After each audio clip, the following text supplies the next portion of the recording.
com a ajuda de Deus e a guia do Espírito Santo, me vem avante de nós lermos a palavra escrita no capítulo 7 da carta de Paulo apóstolo aos Romanos, capítulo 7. Se todos encontraram, vamos ler com a ajuda de Deus. Não sabeis vós, irmãos, pois que falo aos que sabem a lei, que a lei tem domínio sobre o homem por todo o tempo que vive, porque a mulher que está sujeita ao marido, enquanto ele viver, está-lhe ligada pela lei. Mas, morto o marido, está livre da lei de sorte que, vivendo o marido, será chamada adúltera, se for de outro marido. Mas, morto o marido, livre está da lei, e assim, não será adúltera, se for de outro marido. Assim, meus irmãos, também vós estáis mortos para a lei, pelo corpo de Cristo, para que sejais de outro, daquele que ressuscitou dentre os mortos, a fim de que demos fruto para Deus.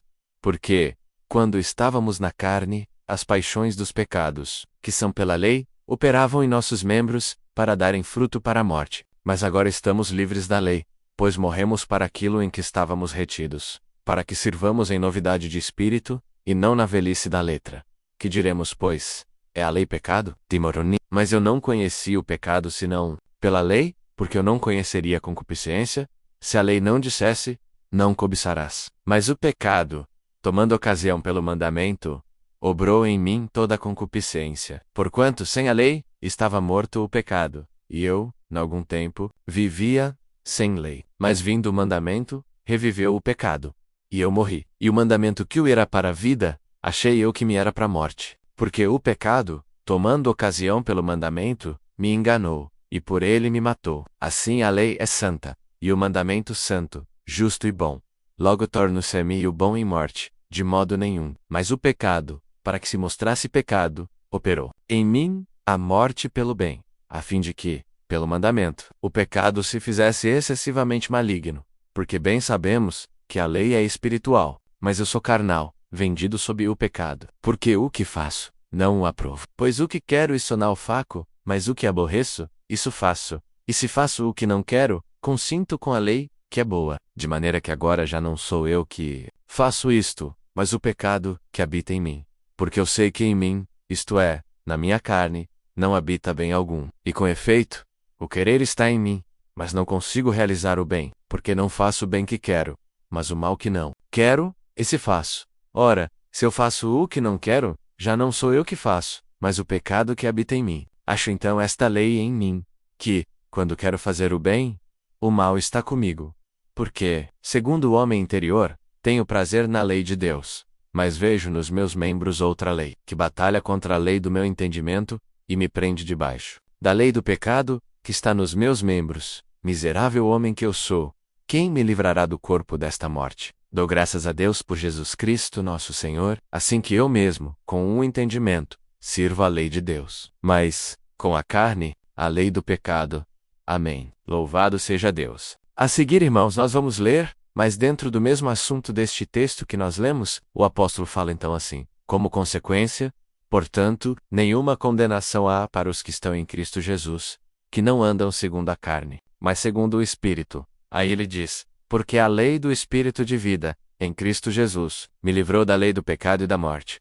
O Senhor deu a graça ao apóstolo Paulo, irmãos, de buscar entender, de compreender as divergências que existem entre esta vida terrena e a vida espiritual.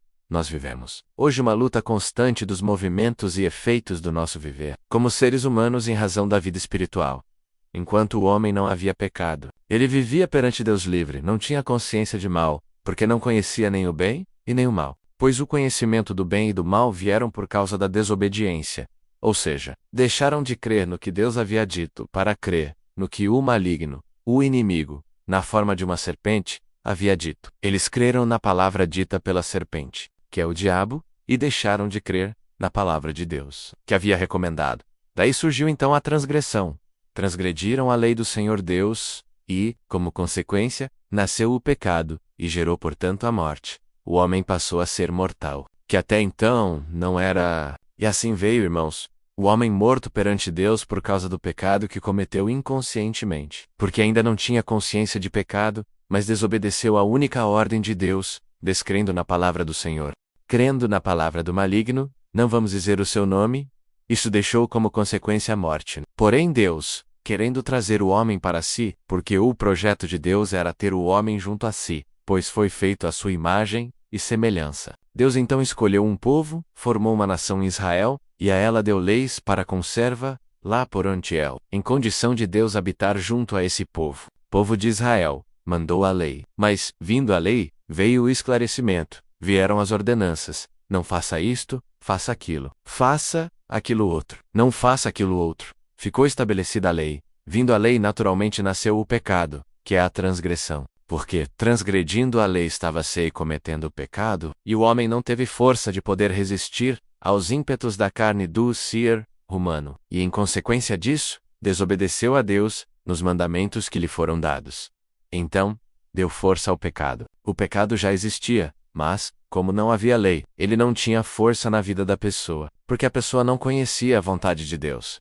Mas veio a lei, conheceu o que Deus queria e o que Deus não queria. E na vida humana, neste ser terreno, a pessoa não conseguia guardar a lei. E, não guardando a lei, deu força ao pecado, e o homem cada vez se aprofundou mais no pecado diante de Deus. Mas como Deus tinha o plano de resgatar o homem do poder do pecado e da morte, e ninguém podia livrar o homem desta força, porque estava debaixo da lei. E estando obediente à lei, ele não tendo forças, vivia sempre pecando como é. Até hoje, veio o Filho de Deus, que trouxe para nós, irmãos, a graça que é favor de Deus, ainda que não mereçamos. Trouxe a graça, um favor para aqueles que não têm nenhum mérito. Aquele que alcançou esta graça recebeu de Deus um poder para oprimir a força da carne. Então, quando vem o desejo do pecado, que habita no corpo carnal, o Espírito que está em nós agora recebe do Espírito de Deus, que em nós habita, o poder para não cumprir os desejos carnais. Por isso que, no outro capítulo, ele fala que agora não há mais nenhuma condenação para aqueles que estão em Cristo Jesus, mas que não andam segundo a carne, e sim segundo o Espírito. De modo que todos ficaram debaixo do pecado, sem forças, para cumprir a obra de Deus, a obediência à palavra de Deus, porque o pecado habita no corpo humano. Mas os que creram no Senhor Jesus, foram batizados. Então, o corpo do homem morreu, ou seja, o poder da carne morreu, acabou, e recebeu o Espírito de Deus. E enquanto conservar em si o Espírito Santo, que é o Espírito de Deus, terá forças para não cumprir as obras da carne pecaminosas, e obedecer a Deus em espírito, para a santificação. Tudo isso é para dizer o que Deus fez com cada um de nós. Ninguém que está aqui ouvindo esta palavra, se não fosse a misericórdia de Deus em nos cobrir com a graça, que fomos agraciados sem merecimento nenhum, nenhum de nós poderia vencer o pecado. Estaríamos todos carregando em nós a condenação do pecado até agora. Na verdade, o nosso corpo é corpo de pecado. Por quê? Porque é corpo humano, e ficou todo sujeito ao pecado. Mas o poder de Deus, pelo Espírito Santo que habita em nós, nos dá força para levar este corpo cumprindo a obediência à palavra de Deus, sofrendo, padecendo, mas rejeitando o pecado. Então, não é difícil de compreender isto que Paulo escreve, para aqueles que estiverem mortos à lei, menos como nós fomos, servir a Deus em novidade de espírito, porque agora temos em nós um outro espírito. Não é o espírito que recebemos quando nascemos, é o Espírito que veio habitar em nós, quando fomos justificados. Então, sendo justificados sempre pela palavra e pelo poder de Deus, o Espírito de Deus nos domina, nos orienta, nos guia, e nos faz viver e andar em santidade, para que Deus não se aparte de nós. Porque os que se afastarem e impedirem que Deus opere na sua vida pelo Espírito Santo, voltam a cumprir a lei do pecado, a lei da morte, e ficam sujeitos ao pecado, que opera nos filhos da desobediência, mas Deus nos tem guardado disto. Então Paulo faz este esclarecimento, que às vezes, lendo, se Deus não nos dá a luz de compreender, ficamos confusos, mas ninguém se confunda, esta carne não vai ver a face de Deus, porque se nós fôssemos santificados no corpo para ver a face de Deus, então este corpo subiria à glória de Deus. Mas carne e sangue não herdarão a vida eterna. A vida eterna está proposta ao teu espírito que habita dentro de ti. É este que vai depois habitar com Deus, num corpo sem pecado, cujo corpo é formado pela obediência de cada um, e será depois que você dormir e for sepultado.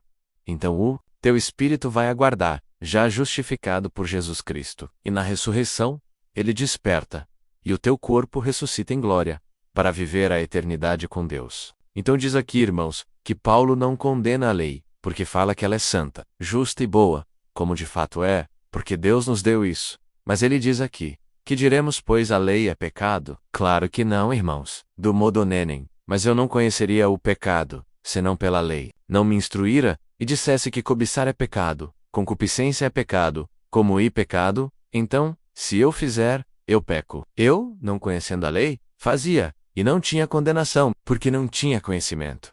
Mas o pecado, tomando ocasião pelo mandamento, obrou em mim a concupiscência, porquanto, sem a lei, o pecado estava morto. E eu, em algum tempo, vivia sem lei, mas vindo esse mandamento, nasceu o pecado, e eu morri. E o mandamento que era para mim vida, achei que me era para morte, porque o pecado, tomando ocasião pelo mandamento, me enganou e me matou. Assim, a lei é santa, e o mandamento santo, justo e bom.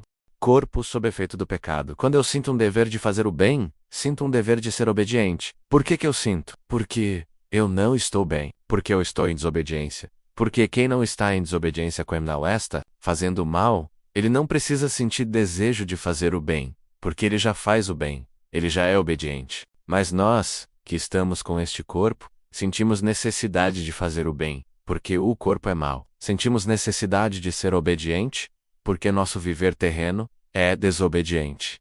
Então, por conta disto alguém pode falar, mas o que tem a ver essa palavra com a minha vida? Tem muito a ver. Porque se nós estamos sentindo desejo de nos purificar, de nos santificar, é porque nós ainda não estamos purificados e nem santificados. A Irmandade entendeu isto. Se eu já estivesse purificado e santificado, eu não precisaria ter vontade de fazer o bem e me santificar, porque já sou. Mas como ainda não sou, eu sinto o dever de cada dia me purificar, de cada dia. Porque as irmãs e os irmãos lavam a roupa só para enfiar na água e tirar.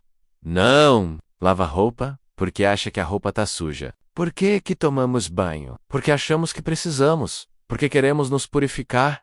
Não é diferente na vida espiritual. Porque sentimos necessidade de servir a Deus. Porque esta carne em si mesma não serve a Deus. Porque sentimos necessidade de orar. Porque a carne, por si mesma, não tem vontade de estar perto do Senhor. Ela quer viver a vida da carne, que é longe do Senhor. E o Senhor manda a sua palavra sempre no intuito de nos esclarecer e mostrar que, enquanto estivermos sentindo vontade de agradar a Deus, vontade de servir a Deus, ainda que o pecado esteja em nós, mas o nosso desejo de servir a Deus, de melhorar, é porque o Espírito de Deus habita dentro de nós. Glória ao nome do Senhor. Então, por conta disto, nosso dever é este. Primeira coisa, jamais devemos deixar que o Espírito de Deus não nos conduza mais, que ele não tenha mais domínio sobre nós. Porque se ele não dominar mais, nós não vamos ter vontade de servir a Deus, não teremos mais desejo de agradar a Deus, porque isso parte do Espírito de Deus que está em nós. O homem natural, normal, não sente isso. Veja, irmãos, como acontece no mundo, na promiscuidade deste mundo, no atoleiro do pecado deste mundo. A pessoa jamais sente necessidade de buscar a Deus, de dar glória a Deus, do agradar a Deus. Por quê? Porque não está nele a inspiração divina de buscar a Deus. Mas você, que está aqui hoje, ouvindo esta palavra, aqui, ou onde estiveres, que olha para dentro de si, e diz: meu Deus, preciso buscar mais a Deus. Eu preciso orar mais a Deus. Eu preciso me consagrar. Então, ainda o Espírito de Deus exerce domínio na tua vida. Porque, se ele não exercer mais poder na tua vida, nunca você vai ter vontade de agradar a Deus. Porque a carne quer o que ela vê ou o que ela sente. E você não sente outra coisa espiritual, se não for pelos movimentos do Espírito de Deus. Por isso, irmãos, nosso primeiro trabalho, jamais deixar que o Espírito de Deus não nos domine. Que ele nos guie, ainda que contra a nossa vontade, contra os nossos desejos. Então, se está sentindo que está contra o que você gostaria de fazer, você pode glorificar a Deus, porque ainda o Espírito de Deus está te induzindo a chegar a Deus. A Irmandade está compreendendo isto? Dá para entender por que estamos aqui hoje? Se fosse pela carne, quanta coisa agradável poderíamos fazer num domingo tão bonito como este? Passear, viajar, visitar pessoas e lugares, se divertir um pouquinho, porque afinal, somos seres humanos. Mas uma força maior nos tomou. Tem gente que veio de longe. Outros até vieram de perto, mas levantaram cedo num domingo de descanso e vieram aqui. Por quê? Porque dentro de ti há uma força que te induz a chegar a Deus. Nós não podemos perder isso. Na medida em que este poder maligno do pecado nos incita para o pecado, vem o Senhor e nos justifica quando nós nos humilhamos. Então ele vem e justifica, dá uma ajeitada, irmãos. É como quem está fazendo um trabalho, digamos, na madeira. Esses bancos que nós estamos vendo tiveram mão de obra para fazer, ou por máquina, ou por mão humana.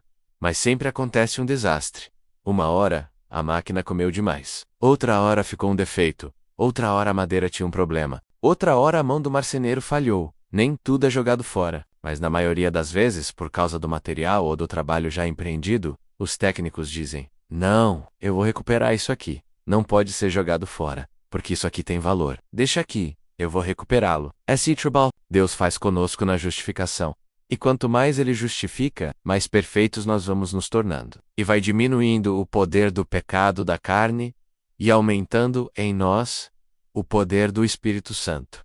Estão entendendo isto, irmãos? Aumentando o poder do Espírito Santo, nosso relacionamento com Deus é mais próximo. É maior, aumentando o relacionamento com Deus, com per se, em nós, que aqueles que estão em Cristo são novas criaturas. São novas pessoas, e nada nos faltará. Se falta em nós alguma coisa para nos justificarmos, é só clamar: Senhor, me justifica. Tempira, olha que eu tô neste corpo ainda, Senhor, e ele tem vontade de coisas que te desagradam. E tem hora que eu não aguento, eu erro. Mas tem piedade de mim, me perdoa. Vem lá o Senhor, conserta, arruma, justifica, e você segue, servindo a Deus. Enquanto houver conserto, Deus vai trabalhando na nossa vida. E qual é o efeito desta palavra? Mostrar que não existe nenhum perfeito aqui, mas nós estamos sendo aperfeiçoados em Jesus Cristo. Glória ao nome do Senhor. E na perfeição do Senhor em nós, há momentos em que a carne tem que pagar uma continha, tem que passar por alguma prova, porque ela precisa ser colocada no seu lugar.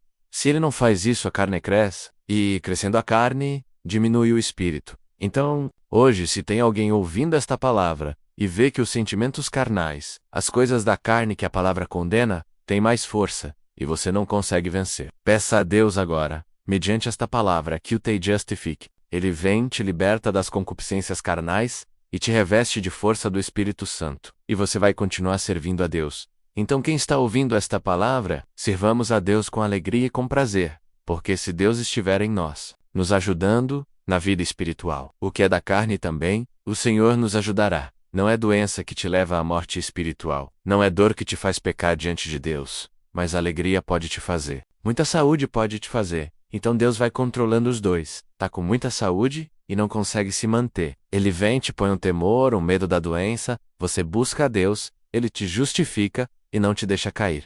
O Senhor disse que jamais nos deixaria. E nesta manhã, Ele quer afirmar: quem olha para si e diz, como disse Paulo, miserável homem que eu sou. Sou um pobre miserável, quem me livrará deste corpo mortal? Ele mesmo responde: graças a Deus, que, com esta carne, eu sirvo a lei do pecado, porque as coisas deste mundo não agradam a Deus. Mas, com a minha alma, com meu espírito, eu sirvo a Deus. Vamos servir a Deus em espírito, com mais fé, com mais alegria. Quer ver o Senhor está contente contigo? E quando voca, mesmo na dor, mesmo no aperto, na aflição, mesmo nas provações desta vida terrena, consegue arrancar de dentro do teu coração um louvor a Deus e dizer: graças te dou, Senhor, que, apesar desta minha vida terrena me trazer tanto sofrimento, na fé e na graça, eu estou crescendo. Cresçamos na graça e na fé nesta manhã. Olha, irmãos, a alegria de Deus, o prazer de Deus, o contentamento do Senhor é ver o seu Filho, independente da vida terrena, mas tendo louvor a Ele. Vejam o que aconteceu com Jó. Ninguém jamais sofreu tanto quanto ele. Foi-lhe dado o sofrimento, e teve hora que ele não aguentava, mas no fim, ele foi sempre fiel a Deus, até que o Senhor veio, se compadeceu e fez dele um exemplo perante o adversário. Ninguém mais foi exemplo, mas Jó foi exemplo. De fidelidade na dor, no desprezo, na aflição, não teve quem o ajudasse. Até os amigos, até a esposa, o condenaram, mas ele foi fiel, e isso redundou em bênção para ele, se bem que era na vida terrena. Mas nós que estamos aqui às vezes não temos quem nos ajude, não temos um amigo para nos confortar. Às vezes a mulher não tem do esposo amparo, o marido não encontra na esposa o consolo, e a tentação é grande, a opressão é grande, os sonhos malignos, as dores, as aflições desta terra. Mas você, agora ouvindo esta palavra, receba o conforto que a mulher não dá, o marido não dá, o amigo não tem, mas o teu maior amigo, Jesus Cristo, manda dos céus o conforto. As nossas almas. Glória ao nome do Senhor. Então, irmãos, não é que esta palavra nos liberta das aflições deste tempo presente, até porque elas não são para comparar com a glória que nos há de ser revelada. Mas o que Deus faz, irmãos, Muitas vezes não é libertar de imediato das aflições e opressões desta vida terrena presente, mas é para mandar um conforto e mostrar um pouquinho, uma amostra da sua glória àqueles que são fiéis, ou que querem ser fiéis, Quirum Seer, santos porque não conseguiram santificar.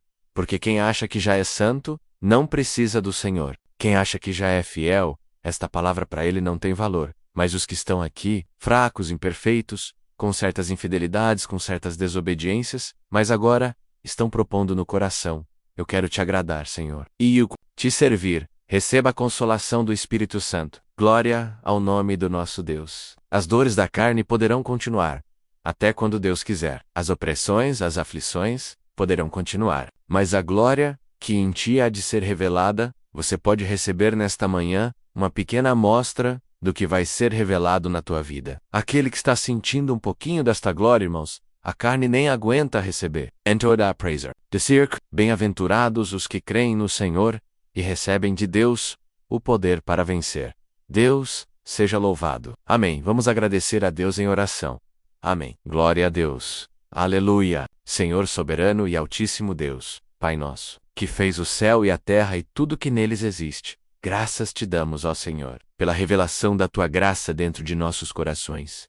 Quer para esta nação, quer para com as outras nações, como aí da África e Moçambique, tu permitais, Pai Celestial, ter dentro de nosso coração o dom de crer na tua palavra. E hoje, Pai Celestial, nos deliciamos das primícias do céu.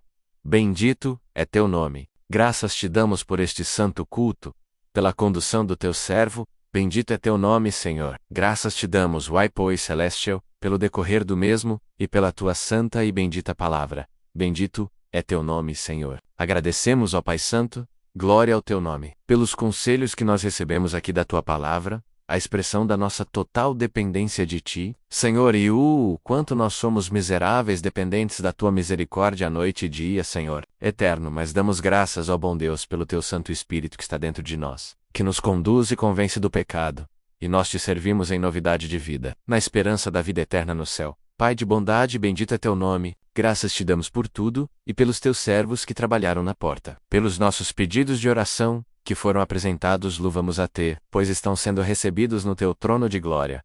Graças te damos por tudo, nos méritos de Cristo Jesus, teu Filho, bendito na tua glória, para sempre. Amém. Glória a Jesus, glória a Deus. Glória a Deus.